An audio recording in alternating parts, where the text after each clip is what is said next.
Hi, my name is Deb Helfrich, and this is a video for Dean Shines and the entire Diedrich College of Humanities and Social Services family.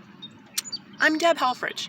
I graduated in 1991 with a BA in philosophy. It was the very start of the philosophy department program when it just got launched as a joint PhD with computational linguistics at Pitt. I spent 2 decades as a software consultant after graduating, and I lost my entire 40s to being a hermit to a toxic mold exposure. Just as the pandemic got started, I figured out how to reverse decades of health issues using my thinking equipment through rigorous philosophical observation and research and analysis of all of the cutting-edge information we have available on the internet about human health. I am the she-Socrates of the 2020s when it comes to human energy, potential, and well-being.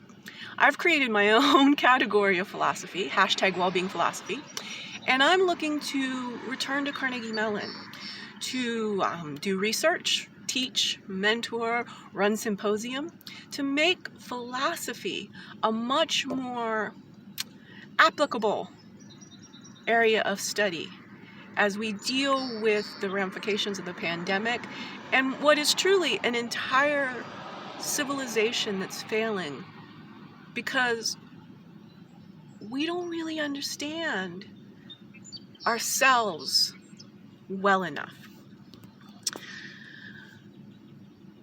Beyond being the she-Socrates and wanting to make Socratic dialogues a much more broad component of our civilization so that we can solve some of these intractable problems through really rigorous discussion, I'm also the she-Sherlock of human health, and there comes the sun.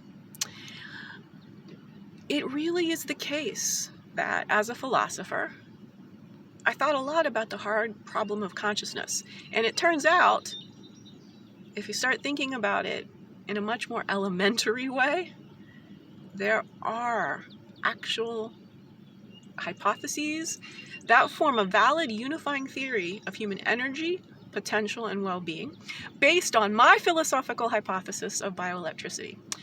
I am looking to rather quickly and efficiently become employed by Carnegie Mellon and work on establishing the foundations of what I call life-centric thinking, which gives everyone, whether you're in Africa or whether you're a professor at Carnegie Mellon, ways to think about being human that add up based on everything we know. So what I'm looking to do is become an adjunct researcher, professor, do whatever the university needs me to do, but right now I need the university because this decade of unemployment due to a toxic mold exposure has left me living in my car. I have traveled 3/4 of the way across the continent to Pittsburgh because absolutely no way does the free market support somebody with a radical hypotheses like I have. Gave it a college try, but it didn't work. So here's the deal. I would like to, beyond just getting a job and doing research and stuff, I'm looking to do a joint PhD in philosophy, of course, to outline well-being philosophy and what I've learned about consciousness, brain waves, a little multidisciplinary there with the neuroscience department. Making Socratic dialogues like an actual thing that people participate in. Think about like stand-up comedy. What if there were actual venues where people can come and talk about being human, talk about human civilization, talk about making the best possible world? And that's what we like to do as philosophers. So how this works is, again, I don't want to lock this up into a real intellectual realm. We've got a whole world of problems to solve. what I see ultimately, one of my roles, because I do really want to write a sort of Nietzschean philosophical treatise on all this, but I also want to become a performer. I mean, I've been alone, a hermit for a decade.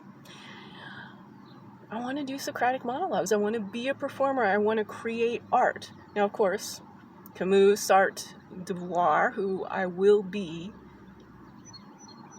referred to as the next Simone de Beauvoir. Where's the feminine philosophers in the world? I'm ready to step out and become a prominent person talking about our failing civilization and offering ways to think about fixing it. I don't want to do anything. See, this is the thing in our world where you have this market economy. Everyone's doing. We don't have any idea why we're doing it, whether how we're doing it makes sense. And it all comes down to we're treating humans like widgets. That's the fundamental problem. You fundamentally shift to life-centric thinking and understand that life, carbon-based molecules, have a different way of existing in the world than the stuff that functions as it is, bioelectricity. That's all it takes, is really thinking about what we know about brainwaves and EEGs and MEGs, things like that. When you pull it all together and you think about it, the hypothesis of bioelectricity explains consciousness. It's valid, it's holistic, and I'm looking for ways to do this work in the world in a way that it helps as many humans as possible. I need the resources of a reputable, excellent research university like Carnegie Mellon. So please, looking forward to talking to any member of the HSS community on getting a job as expediently as possible and forming a strategy for how to do this work. Thank you so much. My name is Deb Helfrich, and you can call me at 360-969-5826. And my email is redheadedshehulk@gmail.com. That's my performance persona. When I come back, I'm also going to be looking into getting an MFA to create a documentary about human potential, about how I saved my own life using philosophy, learning about consciousness and brainwaves and such, and how the capitalistic economy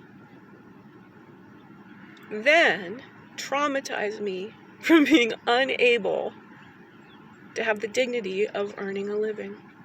This is a great story, and I am honored that everything I learned at Carnegie Mellon like 30 years ago is now a chance for me to come back and participate and contribute and really become, I think, the next Randy Posh of staying alive. Look forward to hearing from you. Thank you so much.